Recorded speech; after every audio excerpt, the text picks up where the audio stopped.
General Assembly, and that is the topic of today's Sky Debate. It is, of course, Donald Trump's first time at the UN, an organisation he has in the past called weak and incompetent and in need of reform. So, is the UN a diplomat's jamboree, a word I haven't heard in a while, or is it an essential tool of international cooperation?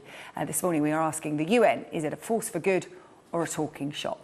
Joining us now to discuss this from central London, we have the Executive Director of the United Nations Association, Natalie Samarasinghe, and Research Fellow at the Henry Jackson Society, Tom Wilson. Good morning to you both. Natalie, I'll come to you first. Is the UN just a lot of diplomats talking around? They seem to be busy, meeting all day, every day. But do they actually get anything done? I think the attention is always on, world leaders going to talk at the UN, but the UN isn't something that just happens once a year. It's not something sort of abstract that, it just involves people talking. The UN actually does life-saving work every day. It feeds, protects and shelters millions of people around the world. About 90 million people receive assistance from the World Food Programme. The UN has helped to vaccinate over half the world's children. It's helped to support democratic elections in over 100 countries, to broker peace agreements on climate change. So I think there's no doubt that it is a force for good. Can it do more? Should it do more? Absolutely. I can't quite believe I would agree with Donald Trump, but as he said yesterday, it isn't living up to its potential. And our challenge is to make sure our governments help it do that. Yeah, not living up to its potential. Tom Wilson, be interested to get your thoughts. I mean, President Trump in the past has dismissed the UN as just a club for people to get together, talk and have a good time.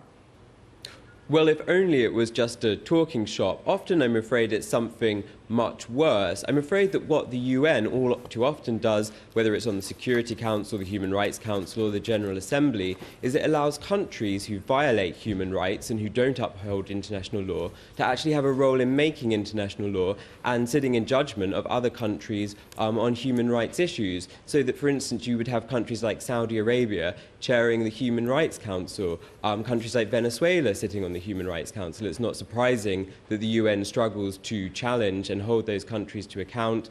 You've got countries like China, Cuba, Qatar, all on the Human Rights Council. And what they essentially do is they hijack those institutions to attack free countries, democracies, so as to deflect attention away from their own crimes.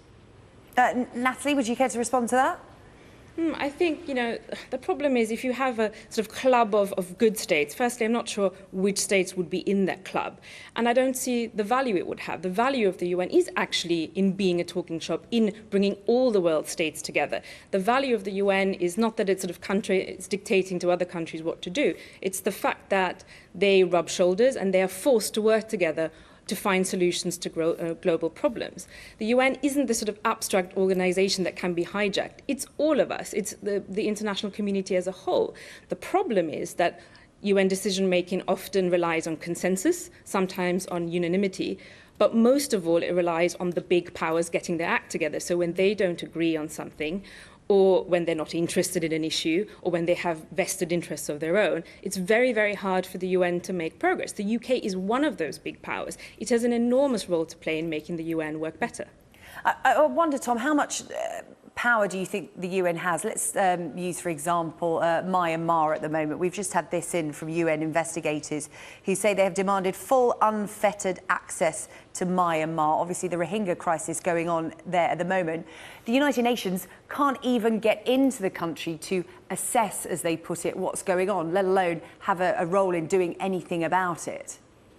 Right, well, that's the whole point, is the UN can pass resolutions, but whether they mean anything in reality is another question. That's when they are able to pass the resolutions, of course. We've seen how people trying to get resolutions passed against Syria, for instance, have been blocked by countries such as Russia and China, which do clearly have vested interests there. And, we have seen in the past how UN peacekeeping forces have ended up going into areas where genocide has been committed. I'm thinking of things such as Rwanda, Bosnia, and they've essentially acted as observer forces. They haven't stopped the genocide at all. They've sat there and they've observed it happening. The same with peacekeeping forces in places like the Golan Heights. The UN peacekeeping forces there, supposed to keep peace between Israel and Syria. As soon as war breaks out in Syria, the UN forces flee to the Israeli side and use Israeli lookout posts to watch the conflict unfolding before them, which is ironic that they should do that from Israel, a country that has been shamefully singled out and slammed with total double standards in the UN. And I think that when the UN spends so much of its time obsessing about Israel and not getting to grips with the atrocities happening elsewhere in the region, that's exactly the reason why the UN is in such desperate need of reform. And Natalie, has there been a failure by the United Nations to adapt to a changing world? Because when you think about when it was created, the premise was a world ordered by states. But now when you look at modern day conflict across the globe, it's different factions within states that are creating wars. You think of Islamic State and Boko Haram. Have the UN failed to adapt in order to move forward and be able to effect any kind of change? I think the UN certainly needs to do more. I mean, the new Secretary General, Antonio Guterres, he's quite fond of saying if there were a conspiracy of people who wanted to thwart the UN, they would come up with the set of rules that we currently have. Clearly we do need to adapt and more needs to be done. But the problems you've mentioned precisely point to the continued value of the UN. In fact, we need it more now, I think, than when it was founded, because problems are transnational in nature. We can't solve extremism or climate change by acting alone. And to come back on Tom's point, I mean, you can't have it both ways. You can't, on the one hand, accuse the UN of not doing enough, and on the other hand, of dictating to countries. It comes back to my point, which is that the UN can only do what states allow it to do and be as good as states allow it to be. In the case of Myanmar, there's disagreement between the big powers, and that's why the UN at the Security Council isn't able to do more. On the ground, it's trying to provide aid, but the Myanmar government is blocking it from doing so. The Bangladeshi government doesn't want it helping refugees because it doesn't want refugees to be classified as such. It wants them to go home. So there are all sorts of problems that mean the UN is heavily constrained in what it does. The UN has been raising the alarm on Myanmar for a very long time. But for example, the UN Human Rights Office, which is doing great work and trying to investigate what's happening, it has an absolutely tiny budget. It was £70 million last year. That sounds like a lot of money to you and me, but there are houses on sale in London for more than that. Okay. Natalie Samarasinghe and Tom Wilson, I'm afraid that's all we've got time for. Thank you very much. The UN, a force for good or talking shop. President Trump will be addressing the United Nations General Assembly later on, and we will bring it here to you live.